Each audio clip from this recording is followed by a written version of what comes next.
You're listening to Shoe In, covering the ins and outs of all things footwear, from sneakers to heels, loafers to slippers, and every type of shoe in between. Brought to you by the FDRA, the Footwear Industries Association focused on retail, trade, politics, and fashion, helping create and enhance conversations on all things footwear. And now your footwear insiders, Matt Priest and Andy Polk. And we're back! Welcome back, everybody. Hey, everybody, it's W Shoe. Whoa, and tonight in Morning Drive, we're going to call up and prank a footwear store and ask them where blah, blah, blah, blah, stupid. That was actually pretty good. I hate Morning Drive shows. Exactly. Like, don't talk to me in the morning, people. I don't care about your stupid... So can somebody call in about the Celebrity time news. they tried on a shoe and it didn't fit? Oh, God. Oh, did you see what George Clooney was wearing the other day? No one cares. But you should care about this episode because this is the preeminent Shoe-In Show episode for this week. It's the number one Shoe and Show episode for this week. It's the number one shoe podcast for this week. Now, to set the record straight, it's the only Shoe-In episode for this week. Am I right, Jasmine? That is correct. Jasmine's always with us. on Mondays. Andy's with us. Hello. Hello, my friends. Welcome back. Yeah, it's good to have everyone back because today we're talking about footwear sourcing, something that we know a lot about. We spend a lot of time thinking about it, talking about it, deliberating it, thinking about the policy, thinking about the costing, thinking about the countries, thinking about the wages. We're in a weird mood today. So all these episodes are going to be really strange. But nevertheless, as we think through some of the issues that we've been dealing with throughout the year, sourcing is top of mind, right? Yep. It comes to we're sourcing 69% Jasmine of footwear from China. That has continued to shift out. That's driven by a lot of different economic variables as well as trade variables that we've talked about ad nauseum. It's also Vietnam is rising. It's at 18 or 19% of volume. Rise up. Rise up. And so Vietnam continues to do that. Does it have capacity to go even further? Up, up, up. We will find out.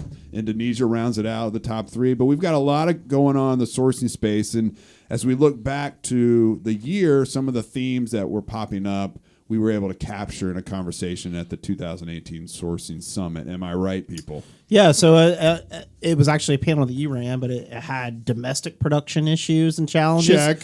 It had a global outlook. We had Check. a person I think from Portugal on the Check. panel to talk about production there in Europe. Yep. And then we had Ian Spalding from Elevate talking about social compliance and kind of workplace issues. And then we had someone from SGS talk about sustainability issues, like that keyword that keeps coming up. So actually, it was a really interesting panel because it had all these different people from different parts of the industry talking about different angles within production. It was cool. Yeah, so to fill out the specific names on those folks, Andy. Fill it out. Fill it out, yo. We had Joao Maia, who's the general manager of the Portuguese Footwear Association, and he was joined by Ian Spalding, the CEO of Elevate, which is Ian's been on our podcast a multitude of times. That's right. Great guy. Good friend of ours. Xavier Vital, who's the Global Environmental Services Manager at SGS, a global testing lab. And Sarah Irvani, who's the CEO of Okabashi Brands, who is headquartered here in the U.S. and makes shoes in Georgia. And so to your point, Andy, we had a plethora of insights and expertise from represented all over the world. And we brought them together on one awesome kick-ass panel. On one stage. On one stage and one night. One night only. It was like SummerSlam, WWF. Ladies and gentlemen, boys and girls, children of all ages. Or circus. And with that, roll the tape. As an icebreaker, and Joao, we'll start with you. Why don't you kind of tell us one major thing that you're concerned about right now as you look at the footwear industry or your aspect of the footwear industry, and tell me one thing that you're excited about, just so we can kind of get us all thinking. Thank you, Matt. Thank you for inviting me here. You put that question on an email to me. I was thinking about it, what is changing in the sourcing for footwear industry, as Portugal is one of alternatives for sourcing for footwear. And my thoughts came to me that the word sourcing should be changed. Mm-hmm. And why I say that? Because looking at the word sourcing, and I look for the definition of source, source means something like obtained from a particular place, person or thing from which something originates or can be obtained. this takes the sourcing process for something related with mining industry. So someone is looking for extracting something from someone, and that is changing a lot. It doesn't apply anymore. So the process of manufacturing things, it's a cooperation between a lot of companies. Not two, probably not three, but a lot of companies. So I think now we are on a connected world, and we need to change our minds and think that we are co-manufacturing something or manufacturing ship, because this is you are manufacturing on an environment. Why this is on the top of my mind? Because I believe that in the nearest future, consumers will demand for more information of the participants of the manufacturing process.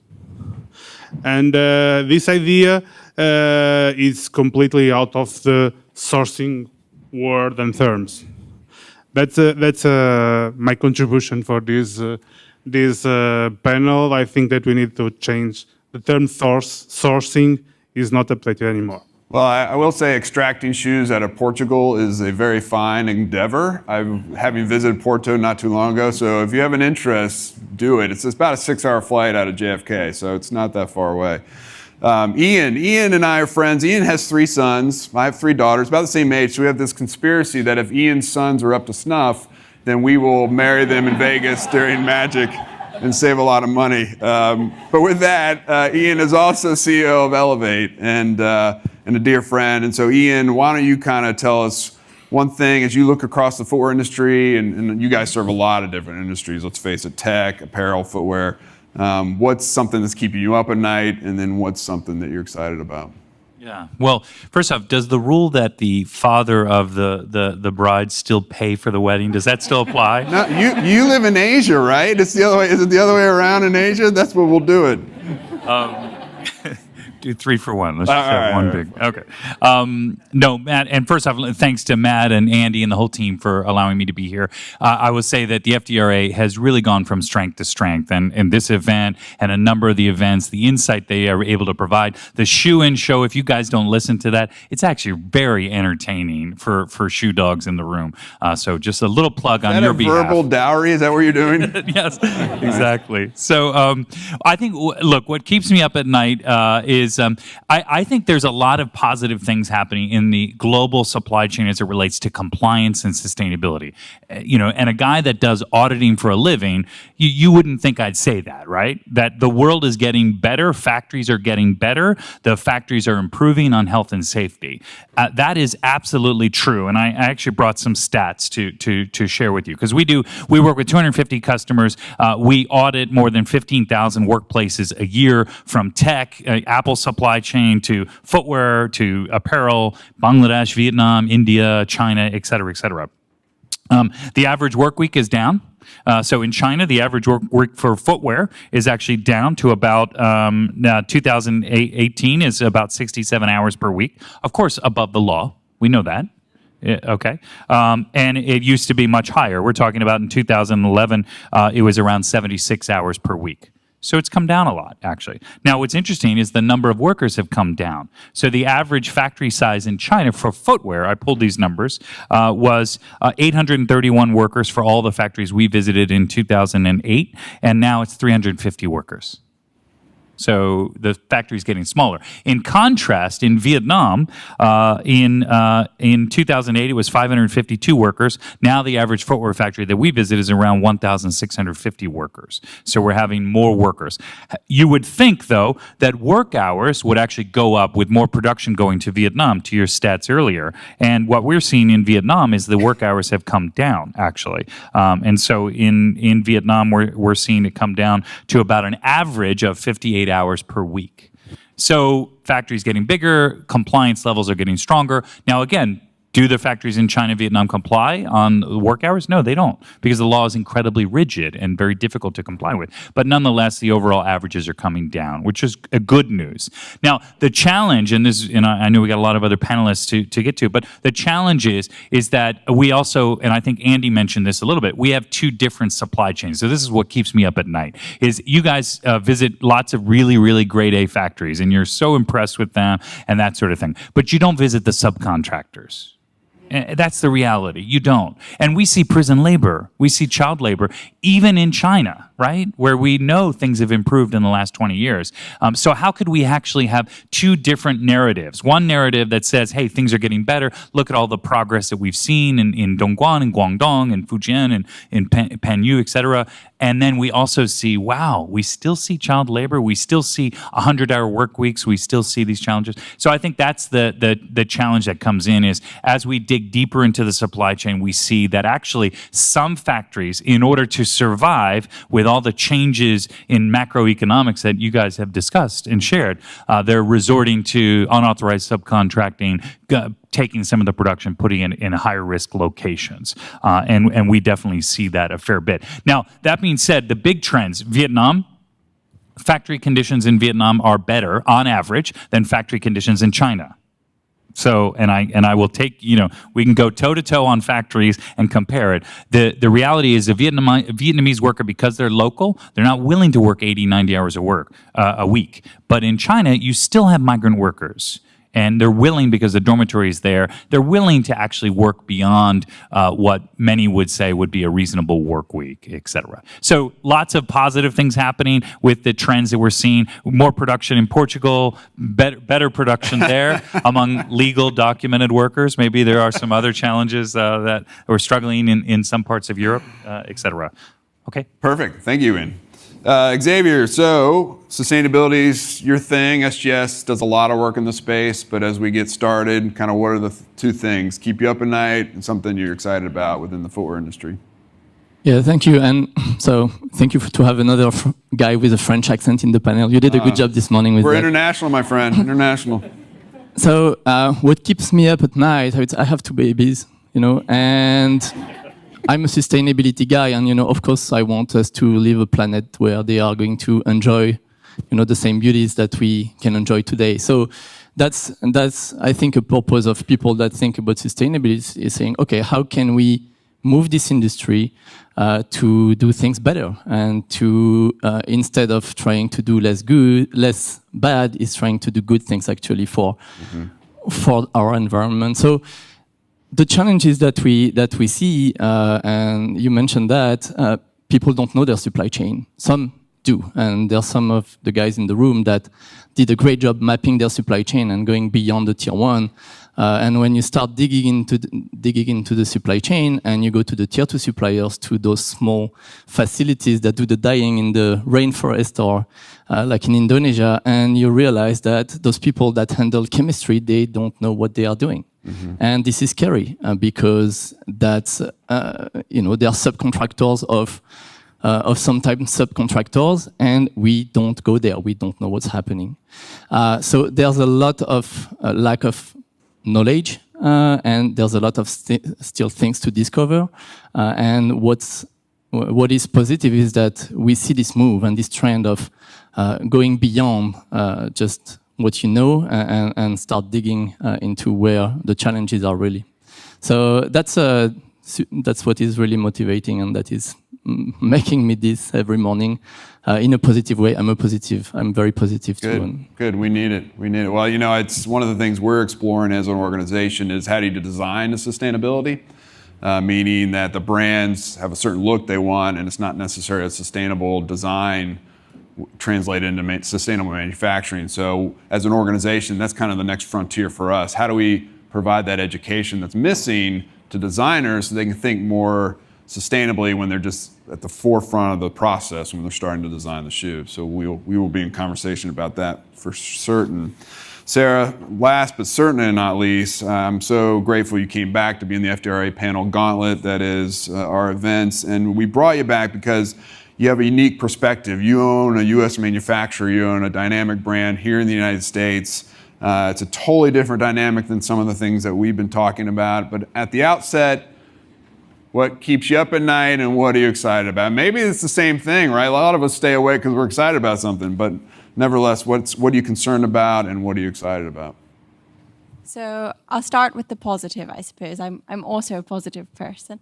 What I'm excited about is the emphasis on sustainability and really making footwear that will help to leave the world a better place. I mean, I've really had a bit of a rude awakening in terms of the amount of waste that it creates. And so how do we work with different material suppliers and really partner with them to understand a product and create products that can really stand above in not only their story and their performance, but also in terms of leaving a path for good and creating closed loop systems as well. And we really see that element of recyclability provide a big opportunity. And in terms of this then narrative, it doesn't only extend to our sourcing partners and our vendors, but also then with the brands and the companies that we collaborate. You know, there's always this talk about the millennial consumer wanting something experiential. Well, sustainability is experiential. It's not just a narrative to say this describes the material. If you can engage the consumer, they can then feel that they're doing something good for the environment. So I think it's another way of creating product that has a product story that really engages the audience. So that's what I'm really excited about. And in terms of then how it relates to the factory, we really see that the Made in USA piece historically has really been sort of more of a sentimental thing for the consumer, but really for us has meant that we can partner with over 100 local vendors and also our own team. But it's been interesting recently exploring it with retailers and what this means for them, whether it's drop ship, whether it's easy replenishments and everything down that line. So really redefining local and bringing that sustainability experience to everyone. I love that. Sustainability is experiential. You know, Andy has a pet peeve about athleisure shoes. My pet peeve is that only millennials like experiences. I'm an old-timer Generation Xer, and I love experiencing things. Don't you guys? I mean, sorry, that's just my little diatribe. But anyway, Joao, let's talk about Portugal. Speaking of experiences, you present a totally different sourcing option than Asia and Southeast Asia, what we've been talking about. And obviously we source a lot of product from.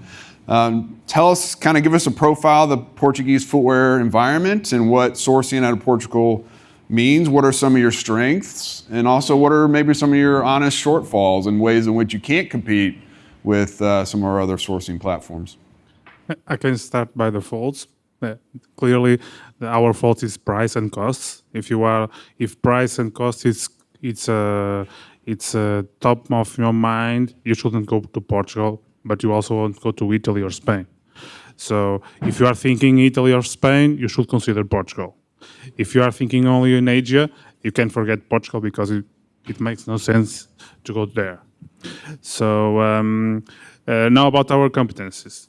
Clearly, Portugal during the last 2 decades have made a huge investment in 2 different areas. One of them is technology. The Portuguese footwear industry is probably one of the most advanced from the point of view of technology, on average investment in our companies. And the other area, it's the product development. So when someone goes there, you'll find the players that are able to develop the products for you, but also manufacturing on a very fast, reliable, and very flexible product and small facilities. So this kind of competence is very useful for some product lines in different brands. So in a brand, you usually have the mainstream products, Usually Portugal are not an interesting player for that, but you have some lines that are for special consumers, that are short production batches, that are very changing a lot of times during the same season, and that kind of products usually fit very well our manufacturing process, because our players are usually very reliable compared to other options, even in Europe, and they can reply very fast to changing on product demands. Usually, this is the main areas. Why are we competent in this area? Because of these investments, but also for two reasons. One is distance. Our main market is Europe. We export 85% of our production to European markets. But we are, as Matt said, from Porto to New York, it's a 6-hour flight. It's almost the same time as New York to Vegas or California. So we are very close. We have a big ocean, but US is the next neighbor after Portugal.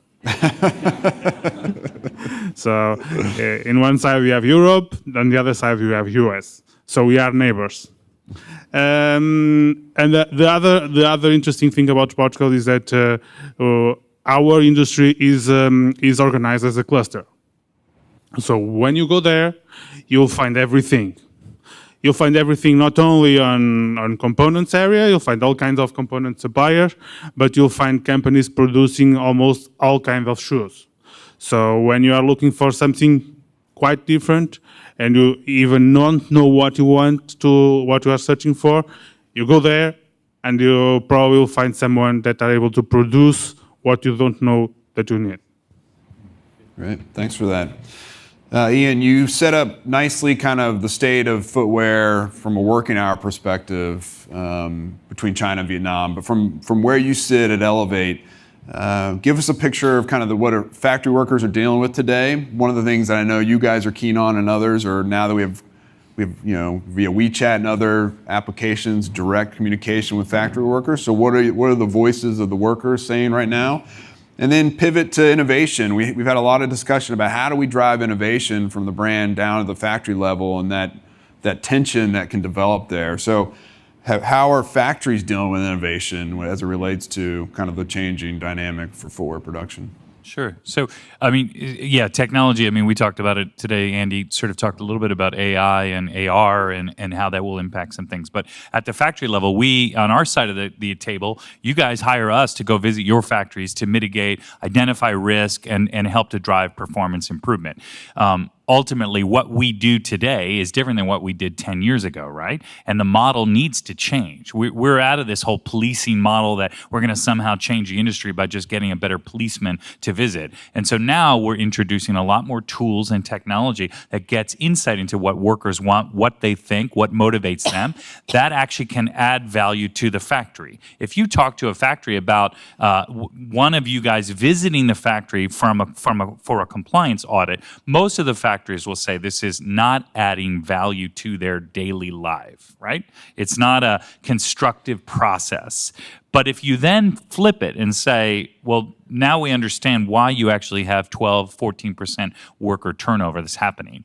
And we understand it because we integrated in the audit process WeChat into the equation. Mm-hmm. We created an upstream communication mechanism where workers could give insight in real time throughout the year. And so companies like Amazon and others are saying, why don't we just leapfrog and go to that model as a better model to get better insight into risk in the supply chain and to give a feedback loop to factories about ways that they could drive their performance better to become a workplace of choice. So we're seeing that technology be integrated into the audit process and change what data we collect, how we collect it, and what we do with that to drive change.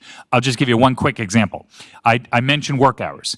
If I told you from a compliance perspective, the factory violates the law, normally you guys react one way. You say, shame on them. We only want to do business with factories that comply with the law. If I then tell you, but everybody violates the law, but look at the trend and how it's gone down, and things are better now. And if I then said, but actually 85% of the workers are happy with the current work hours arrangement, doesn't that change the way you interpret the data? And that's what we're trying to do. Contextualize the insight into risk with what workers want, what they think. And that, I think, helps you make a better decision about sourcing with those factories. Right. The last thing to your second part of the question, Matt, I mean, look, I think that the automation, what factories are doing in light of the Amazonian sort of, kind of takeover of the world, is we see a lot of reduction in the number of workers. I mean, the China example is a great one in that respect. But Amazon is our biggest customer, actually. And we're not seeing a consolidation of factories. They are, increasing the number of factories, and they're going to all the traditional factories that you guys are in.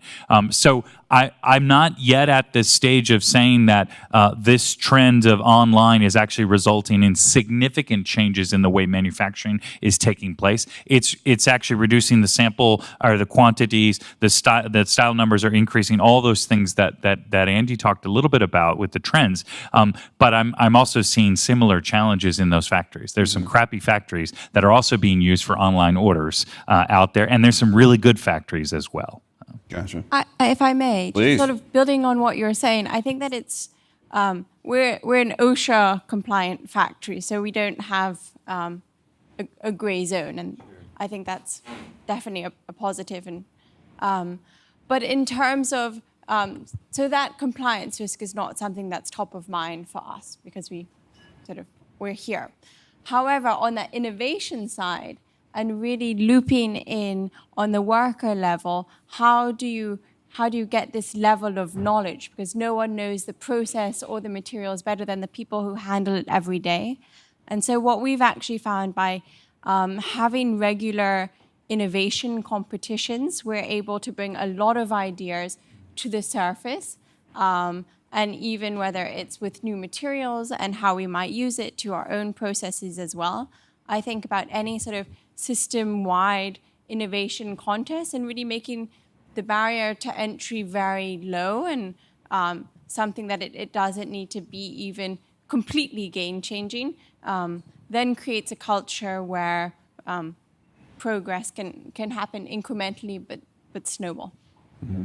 Sarah, I totally agree, but the challenge that we have in the China context is 12% worker turnover on a monthly basis. So that's the challenge, right? We've invested in worker engagement. How do we actually make better workplaces, et cetera? How do you build a democratic election of workers in a committee? But when you have 10%, 8% worker turnover monthly, it's hard. Whereas in contrast, Indonesia, Philippines, Vietnam, we don't have the same level of turnover, where I think some of the innovations that you've probably done in your domestic facilities are more easily adopted. Totally. We've got people who stay for 15 years, so it's... Well, why don't you, Xavier, we'll come to you in sustainability in just a second, but my question for you, Sarah, in this line of questioning was tell us more about your operations and your workforce. So why don't you just give us a profile of your workforce, because I think it'll parlay nicely into kind of the differences between the two. All right. So we've been manufacturing in Buford, Georgia since 1984. So the manufacturing landscape in the States was very different to what it is now. Right now, maybe it wouldn't have started in the same spirit that the company was started, but we've managed to really do well throughout the change of tide through focusing on quality and comfort, which has meant that we've sold over 35 million pairs of shoes to date. So I think that this conception that made in America has to be prohibitively expensive is a myth that we consistently try and bust with sort of retail prices that are under $20. In terms of the workforce, we're a family-owned and operated company, and we definitely try and create a strong culture around that for the wider family. So of the company. We've got brothers who work together. We have everyone who's a manager in production has started at the most junior level or has been with us for over 15 years.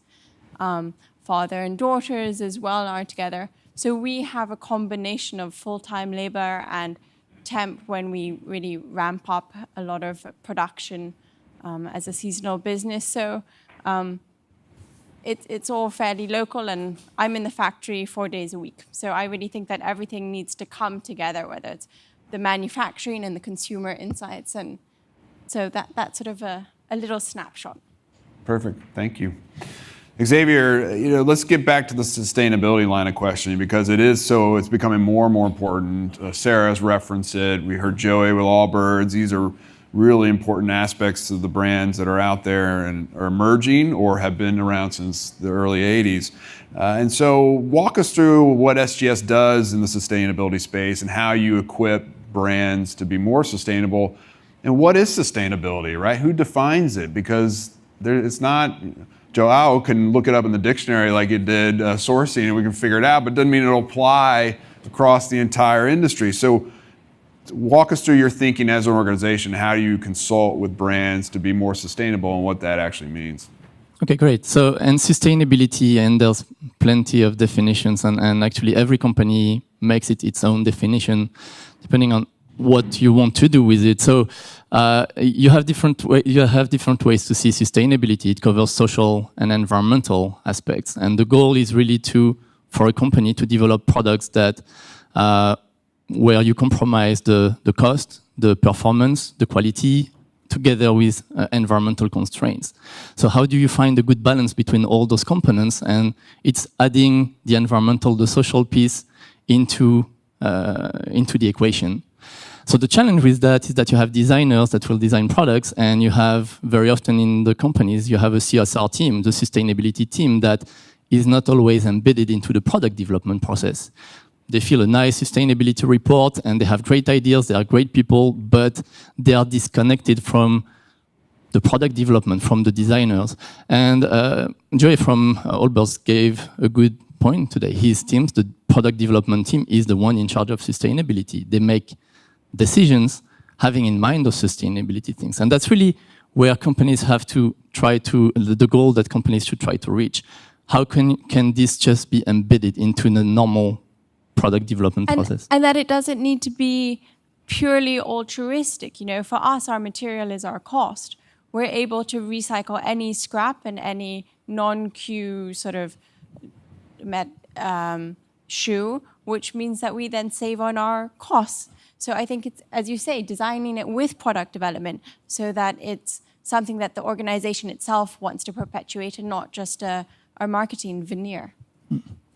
Then I think you want to be able to tell a story, and you say, so you're going to work on developing a product, and okay, you want to try to solve a problem.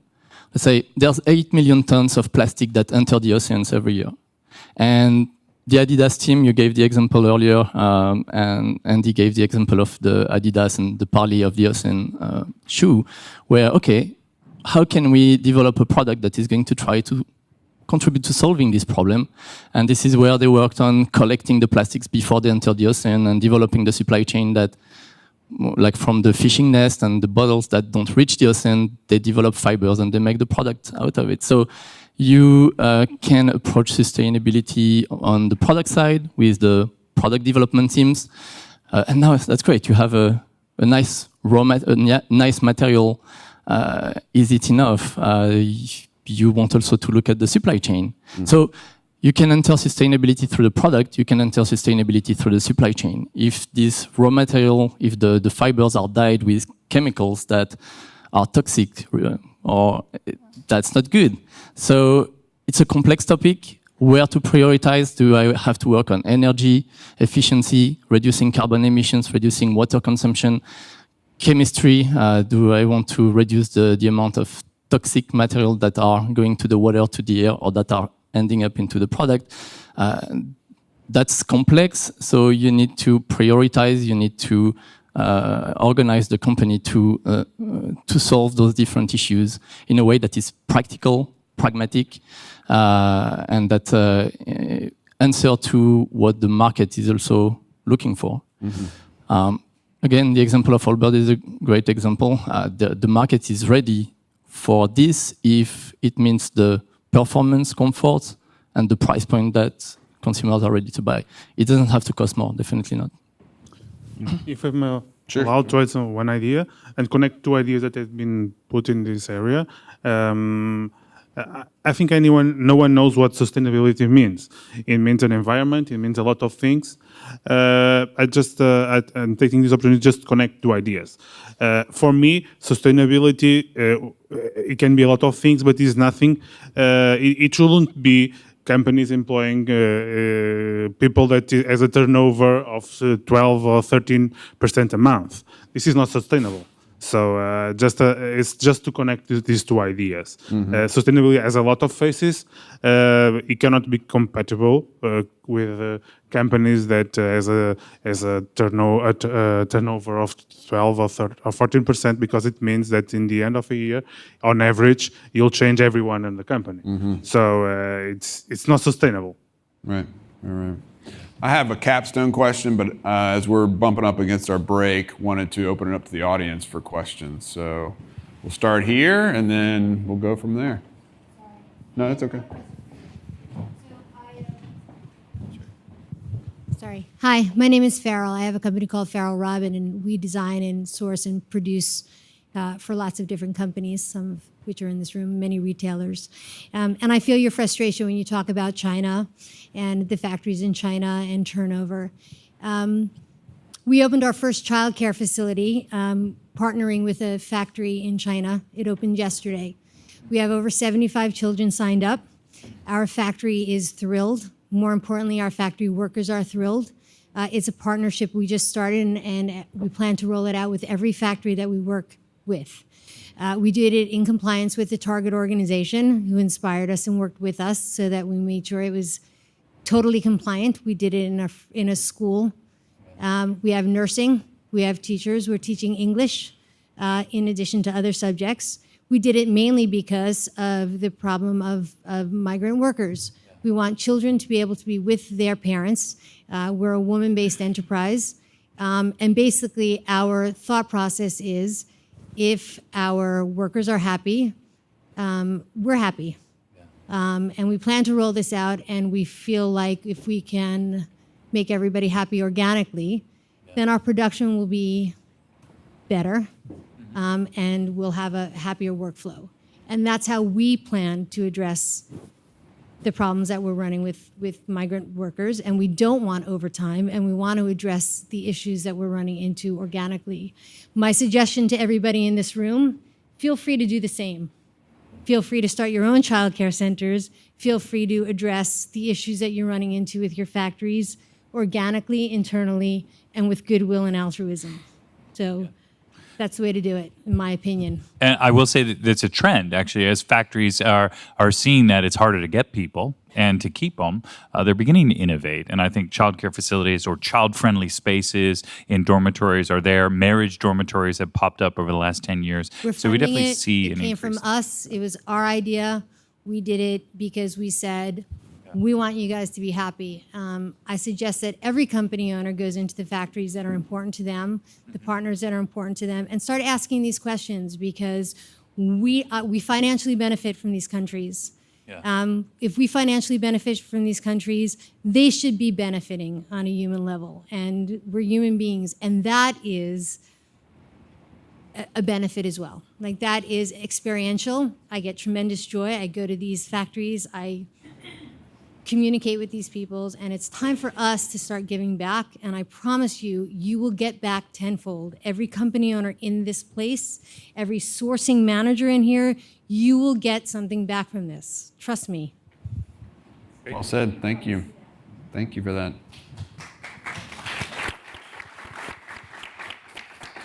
Other questions? All right. Well, with At the World Cup and Thank you. the World Cup. there you go. Congratulations. So with that, Sarah, gentlemen, thank you so much for being on this panel this morning. Thank you. That was the greatest panel of all time in that slot. Self-declared. on that date. Way to go, Matt.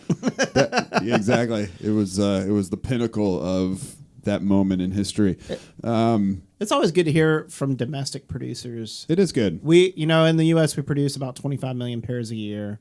A lot of people, out of 2.5 billion. right? So it's not a huge degree. Most of them, kind of making cowboy boots. A large majority of the number-wise, quantity-wise, of Right. producers.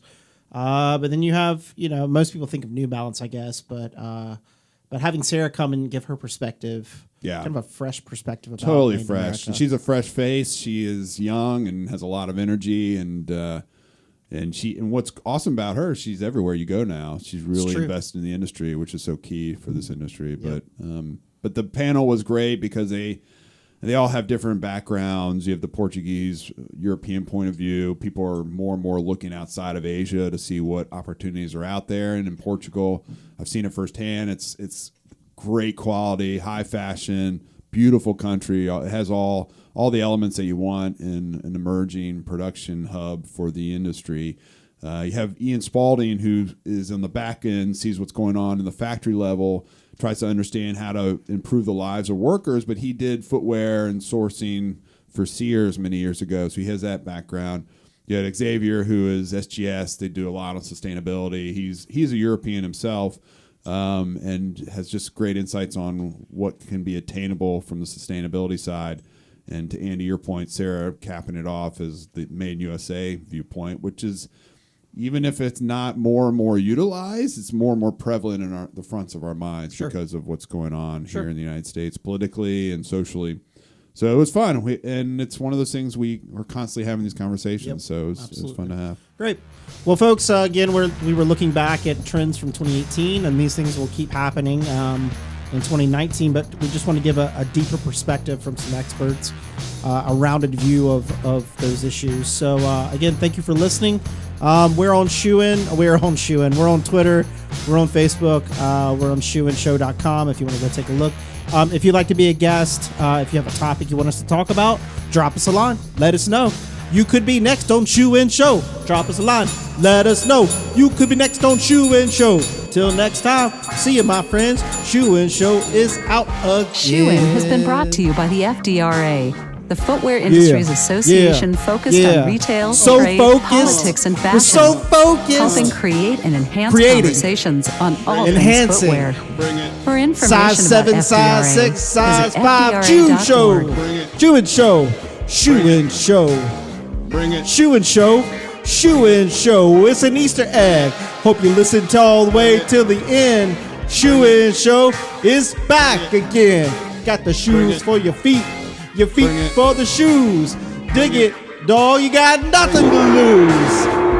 Got gonged. I don't care. Catch a cable boy off the stage because I care. Shoein Show. Shoein Show. Get in the know, listen to Shoein Show. Shoein Show. Shoein Show. Be in the know, listen to Shoein Show. I don't care. I'm being my own, my man. I won't take it to home. Shoein Show. Our producer is just gonna Shoein Show. Don't trim it out. Shoein Show. The producer don't pay us. I pay him. He better leave this stuff straight on in. It's Shoein Show. You can't gong me out. It's Shoein Show. You can't gong me out. It's Shoein Show. I don't care. I don't care. It's Shoein Show. Blossom in the air. Till next time. All my shoe friends. Superfanatics. Superfanatics. Yeah, yeah. It was demanded that I show up with this. Shoein Show. I don't give me no diss. Shoein Show. Straight worldwide. Putting shoes in your behind. Kicking it out. Kicking butt. Shoein Show. You know what's up. Shoein Show.